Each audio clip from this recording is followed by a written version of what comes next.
आज सीटी news team पहुंची बुलंदशहर सीएमओ डॉक्टर विनय कुमार के पास, जहां प्रमुख संवाददाता आशुतोष मित्तल ने बढ़ती बीमारियों की रोकथाम हेतु व स्वास्थ्य संबंधी वार्ता की। आइए जाने सीएमओ डॉक्टर विनय कुमार ने क्या कहा। नमस्कार, आज हम मौजूद हैं जिला बुलंदशहर के मुख्य चिकित्सा अधिकारी विनय कुमार जी के साथ। सर, कुछ प्रश्न मैं सिकंदराबाद सरकारी अस्पताल के लिए रखना चाहूँगा। यदि कोई बीमारी के लिए यदि कोई पेशेंट आ रहा है तो डॉक्टर्स की कमी से उसे सूझना पड़ता है और मरीज़ को परेशान होकर के प्राइवेट हॉस्पिटल्स की तरफ अपना रुख मोड़ना पड़ता है, तो उस विषय पर आप क्या कहेंगे?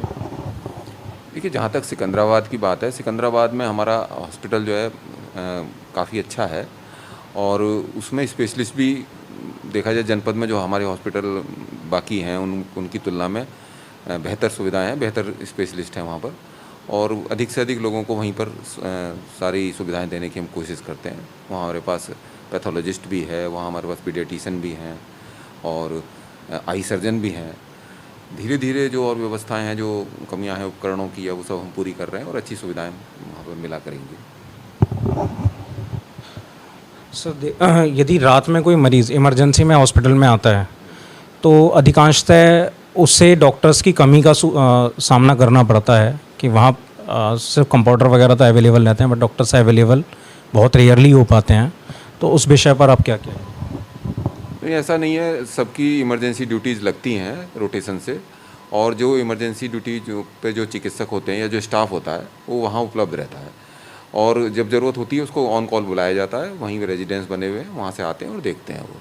सर, जनरली जो तीमारदार है उसके लिए वहाँ सफाई की व्यवस्था या टॉयलेट की व्यवस्था नहीं है, या है तो वो बहुत गंदी हैं, जिसकी कवरेज हम अपने चैनल के थ्रू पहले भी दिखा चुके हैं और एक्मो साहब से भी एक बार मॉक ड्रिल के दौरान ये बात रखी गई थी, उन्होंने भी इस चीज़ को स्वीकारा था, तो उस पर आप क्या कहेंगे? देखिए, जहाँ तक सफाई व्यवस्था की बात है, ये बात सही है कि वहाँ जो टॉयलेट बने हुए थे वो उनका जो लेवल था वो थोड़ा नीचा था, तो उनको जो है हम रिपेयर करा रहे हैं, प्रोसेस में है। उनमें से कुछ टॉयलेट ठीक हो गए हैं, कुछ रह गए हैं, वो भी हो जाएंगे जल्दी। उसकी वजह से वो उनमें गंदगी रहती थी, उनको ऊंचा उठा करके बनाया जा रहा है। और जो सफाई कर्मियों की जहाँ तक बात है, वो एजेंसी के थ्रू सफाई कर्मी वहाँ उपलब्ध हैं और उनको बीच बीच में टोका जाता है कि वो सही तरीके से सफाई करें। करते भी हैं सफाई, लेकिन ये है कि क्योंकि काफ़ी लोग मरीज आते हैं, गंदगी निरंतर सफाई करने की ज़रूरत है, गंदगी बीच बीच में होती रहती है, लेकिन इसको और सुदृढ़ बनाएंगे, करेंगे इसकी कोशिश के लिए। भविष्य में यदि कोविड का एक दौर वापस आता है, जो हम कामना करते हैं कभी ना आए, तो उस विषय में वहाँ ऑक्सीजन प्लांट भी सेटअप्ड है, तो उस पर आपकी आगे क्या मॉक ड्रिलिंग हो रही है या उसमें कितने बेड्स की अवेलेबिलिटी अभी वहाँ मौजूद है? जैसा कि हमारे जनपद में आप सबको पता ही है कि करीब 14 सरकारी क्षेत्र में और एक प्राइवेट ऑक्सीजन प्लांट है और ऑक्सीजन की कहीं से कहीं तक भी अभी कोई कमी नहीं हो पाएगी। अगर कभी सेकंड वेव या मतलब थर्ड वेव या फोर्थ वेव जो भी आती है, जो कि हम चाहते हैं ना आए, इसी तरह सिकंदराबाद में भी हमारा ऑक्सीजन प्लांट निरंतर उसको चलाया जाता है प्रतिदिन उसके ट्रायल के बेसिस पर, और बीच बीच में मॉक ड्रिल भी होती रहती हैं जिसमें ये टेस्ट किया जाता है कि ऑक्सीजन प्लांट चल रहे हैं नहीं चल रहे हैं, जो ऑक्सीजन की सप्लाई है वो बेड साइड तक ठीक ठाक प्रेशर पर जा रही है नहीं जा रही है, वो सब व्यवस्थाएं वहाँ पर हैं। और उसके लिए क्योंकि मॉक ड्रिल के माध्यम से उच्च अधिकारी आकर के भी उसका परीक्षण निरीक्षण करते हैं और हमारे यहाँ से भी निर्देश है कि उसको प्रतिदिन चलाया जाए और ये भी देखा जाए कि जनरेटर से चल पा रहा है नहीं चल पा रहा है, जनरेटर फंक्शनल है या नहीं है। और वहाँ पर इसी को दृष्टिगत रखते हुए वहाँ अलग से पीकू वार्ड और सामान्य ऑक्सीजन वार्ड सब बनाए हुए हैं और अगर कोई इस तरह की बात आती है तो हम पूरी तरह से इक्विप्ड हैं, पूरी तरह तैयार हैं। सर, यदि हम मेडिसिन्स की बात करें तो एक नॉर्मल बीमारियों की मेडिसिन्स तो वहाँ अवेलेबल हैं, या कोई सीरियस पेशेंट आता है जैसे बीपी का पेशेंट है या शुगर का पेशेंट है, डायबिटिक पेशेंट है, इस तरीके की दवाइयों का वहाँ अभाव है, तो इस पर आप आगे क्या व्यवस्थाएं करवा रहे हैं? देखिए, जो मेडिसिन की सप्लाई की व्यवस्था है वो लखनऊ स्तर से यूपीपीसीएल उसके माध्यम से होती है, सप्लाई कॉरपोरेशन के माध्यम से, और कोशिश ये की जाती है कि सारी दवाइयाँ समय से उपलब्ध हों। जब वो ख़त्म होने वाली हों उससे कुछ काफ़ी समय पहले ही, 2 हफ्ते पहले कम से कम, उनको फिर से इंडेंट करा लिया जाए और सभी तरह की दवाइयाँ जो सामान्य रोगों की हैं वो उपलब्ध कराने का पूरा प्रयास किया जाता है। अगर फिर भी अगर कोई दवाई किसी वजह से सप्लाई में नहीं है या ख़त्म हो गई है या उसकी डिमांड ज़्यादा है, तो उसको हम लोकल लेवल पर व्यवस्था कर लेते हैं और पूरी करने की कोशिश करते हैं। और साथ ही वहाँ जन औषधि केंद्र भी स्थापित है।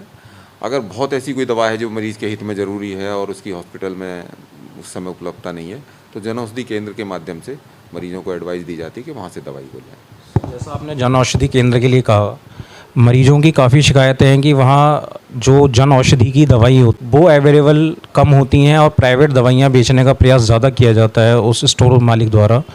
उस पर आप क्या कार्रवाई करवाएंगे आगे?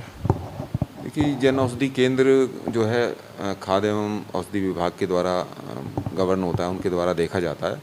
इस तरह की शिकायतें अगर आती भी हैं तो हम इसको रेफ़र करते हैं उस विभाग को और वो अपने हिसाब से उसका जो है कंट्रोल करने की कोशिश करते हैं। ये बिल्कुल गलत है।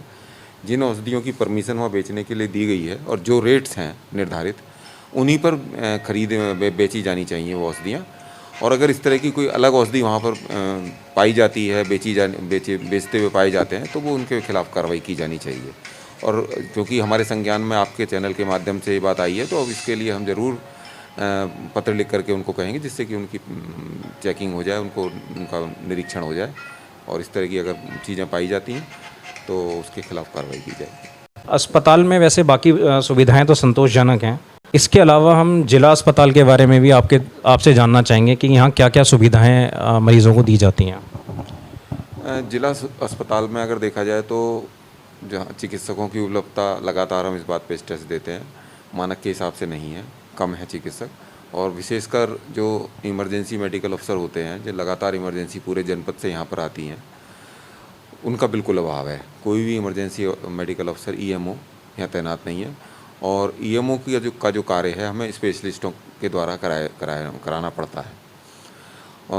जहाँ तक स्पेशलिस्ट की बात है, अभी शासन से कुछ नियुक्तियाँ हुई हैं, काफ़ी हद तक स्पेशलिस्ट पूरे करने का प्रयास हुआ है, लेकिन फिर भी 27 जो पद हैं उनके सापेक्ष अभी 15 पदों पर ही तैनाती है जिला अस्पताल में और बाकी 12 पद अभी खाली हैं। आशा रहेगी कि अभी अगले 1-2 महीने में कुछ और हमें स्पेशलिस्ट मिल जाएं। लगातार ट्रांसफ़र भी होते हैं और सेवानिवृत्त भी हो रहे हैं। आज ही हमारे एक फिजिशियन सेवानिवृत्त हो रहे हैं जिला अस्पताल से। तो कोशिश तो रहती है कि जो जनता यहाँ पर आए, किसी भी रोग से पीड़ित हो, उसको स्पेशलिस्ट की सुविधा मिल जाए।